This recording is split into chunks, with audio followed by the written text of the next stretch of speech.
What is up, everybody? Keith, aka Gear Guy 231. It is Tuesday, September 1st. Here to break down the two-game NBA slate. We're going to give you my top positions, position by position. So let's jump right into it. At point guard, I think the decision of the slate is going to be Jamal Murray and what you're going to do with him. So, here's how I'm treating it because I think I'm going to play him. If we looked at a player, we saw 43, 41, and 43 minutes. We saw 31, 26, and 24 shots. And we saw real points of 50, 42, and 50 with some rebounding and assists. I don't think we would think twice of it. We think this is Harden. We think this is LeBron. We would think this is like a Giannis type of game. And, under 10K, we would just lock and load. But because it's Jamal Murray, we have a little bit of bias and going, he should never be this expensive. We know what he's done during the regular season, all these things. So I'm going to try to remove that name bias and just look at the data and look at the performances and go, look, obviously we have a player on an ascension playing in an elite level, and in a must-win game, that's something I want to lock in. So Jamal Murray, love the play. It's going to be crazy with the price. He might actually go kind of under-owned, so to speak, for the form, but I think that we're going to go ahead and play him. From there, I think the next guy I'm looking at is KEMBA Walker. He's also been on a tear with 40+ and three straight. Look, I think that game that he played versus Toronto last game almost felt like a floor game. Only 18 real points, 6 of 11 from the floor, but just kind of just filled up the stat sheet in the ways we want to. Normally 18 and 10 isn't something that's going to get us to 40 DK, but I'm sorry. A guy taking only 11 shots doesn't normally get to 40 DK, but he still got there. With no Gordon Hayward, there is a lot more emphasis on KEMBA, so I like that play as well. And then for value, I think it's a tough slate for value, but Brad WANAMAKER does pop out. Played 28 minutes last game, because Toronto is going to play smaller, so I think that Boston is going to respond a lot with that. 17.5 DK. It's been decent the whole entire playoffs, getting you close to double digits. Look, I don't want to go there, right?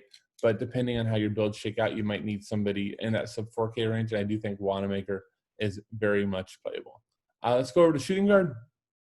And if you are playing Jamal Murray, you may want to run it back with Donovan Mitchell, who easily has been one of the best players in the NBA as well this postseason. Again, let's try to remove the biases, right? Remove that we know Donovan Mitchell throughout the season is a 7 to 8K player, but we see 25, 23, and 27 shots in the last three, 66, 42, 67.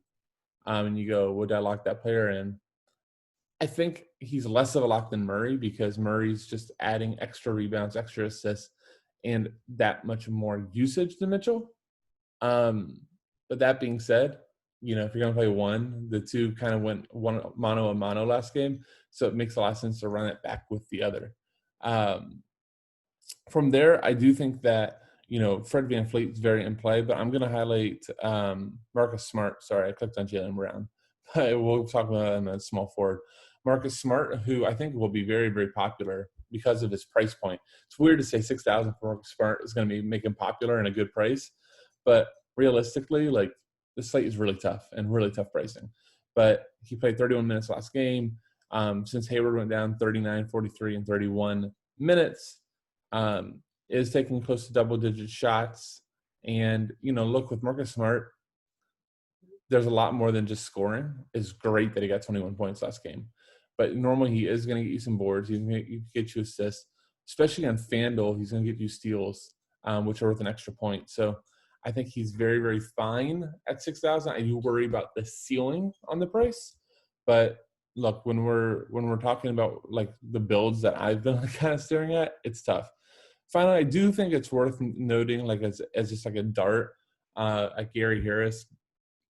He was not good last game, first game back in a while, but it did play 21 minutes. Not sure if we could see him tick up to in that 25 to 30 range, but is a player with talent.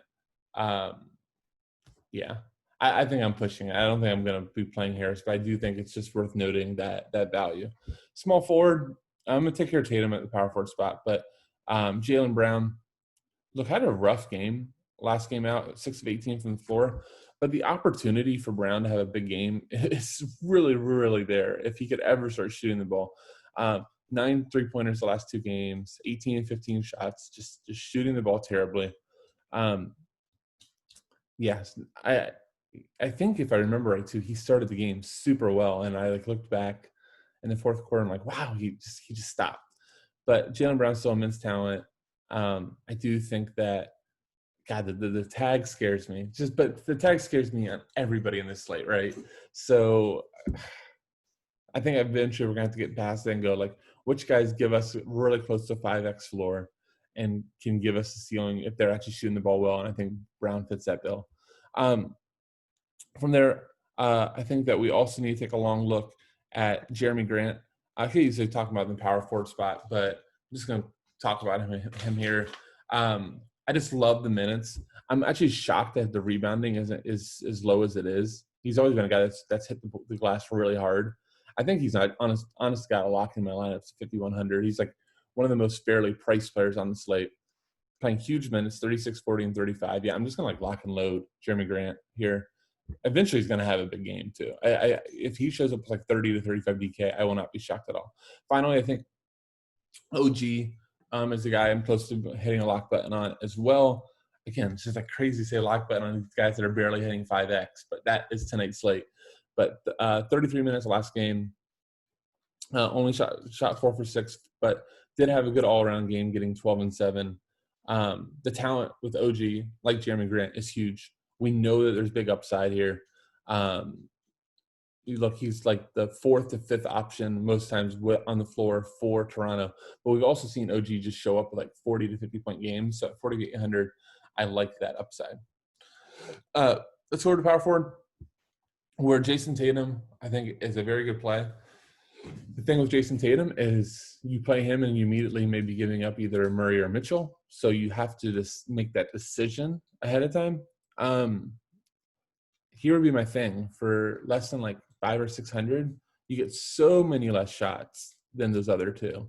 But, obviously we do know that Tatum has just as much ceiling as either one of those two. We don't have to look that much further back than 2 games against Philly where he played 40 and dropped 60, right? So I do think the matchup over Siakam is much more difficult than either Murray or Mitchell has. So I do think I put Tatum on that next rung down, and honestly probably even behind Jokic. From there, Daniel Theis, I think we have to bring up. God, he started the game so hot versus Toronto last game. I do worry that overall the minutes versus Gasol, who normally just destroys centers, it does worry me. But he has 38. He came up 38, 5,200. He's going to be pretty damn popular. But the 25 minutes are worrisome. I do think, though, because of his price, he's still very much in play. Again, another one of these guys that we're scared about even getting to 5x, yet we might be forced into playing. Finally, Royce O'Neal is somebody that I'm very interested in as well. The logs aren't going to show it, but again, it's an opportunity play. 37, 37, 38 minutes in the last 3. It's going to get you some boards. It's going to get you some corner threes. Similar to a guy like that I've been playing a ton in the other series, PJ Tucker. If he can get the shot to go down, he does just enough on the other peripherals to get you there. For 4,500 to get that much opportunity, I think makes sense. Let's jump over to center. Nikola Jokic is obviously the top play. Again, it's that debate. If you're going to lock in Murray and Mitchell, you're not going to get Jokic. So could you lock in one, still get Jokic? I think you can. Again, big thing for Jokic is the rebounding. It's just not there to get him the ceiling that we want. We really need to get these bonuses to get Jokic into that 55, 60 category. 4, 6, 7, 5 rebounds. It's just not going to get us there. We really need to get double digits from him. I think at 9,500, he's a fine play. But again, I struggle to play him over the others. Rudy Gobert, I'm not going to go into him, but he's fine. One play I do want to highlight is Serge Ibaka. This could very well end up becoming a Serge Ibaka series, depending on if Gasol can kind of keep pace. I'm going to talk about Gasol here in a minute, but in 26 minutes, put up 28. Really wish BAKA was like 5,500. This would be so easy. But we've seen huge ceiling from him, like you saw in the Brooklyn series, 20 and 23 minutes, dropping 55 and 43. Could easily see BAKA dropping 40 here. I don't think he'll be that owned, so I do like him a lot. Marcus Saul, the next player I want to highlight. 4,100 does actually seem one of the true values on this slate. Again, he hasn't been showing ceiling at all in the playoffs, but the opportunity is there, and we know the talent. Finally, a guy that I think may end up being very popular, and I truly don't know how to do with, is Robert Williams, coming off 19 minutes, 24.75 DK. And his Canner is not going to play this series. It doesn't appear. He did not play last game. Williams is a guy, every time he gets to the floor, he's putting up almost a point per fantasy minute.